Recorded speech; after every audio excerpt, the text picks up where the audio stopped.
الطريق ما بيخلصش. قال لك هنستريح 5 دقايق. اول مره استريحنا 5 دقايق. وهو بقى طول الطريق يقول هانت هانت هانت، خلاص هانت خلاص هانت. فاحنا خلاص هانت دي في الاول كنا مصدقينها.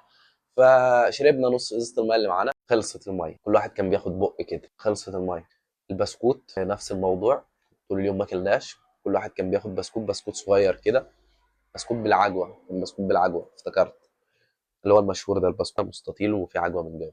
البسكوت ده على فكره كان فيه سر غريب في الرحله، يعني فضل مكمل معانا طول الرحله لانه له اهميه كبيره. البسكوت ده يعني لعب دور في الرحله، دور كبير قوي البسكوت ده. من هنا خدنا شويه طاقه، وبعدين كملنا.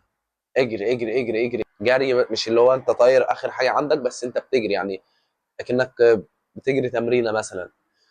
فضلنا نجري حوالي ساعه، في الثانيه، في الثالثه، مش راضيه تخلص. بدانا بقى نعطش من جديد، بدانا نعطش من جديد بقى. انا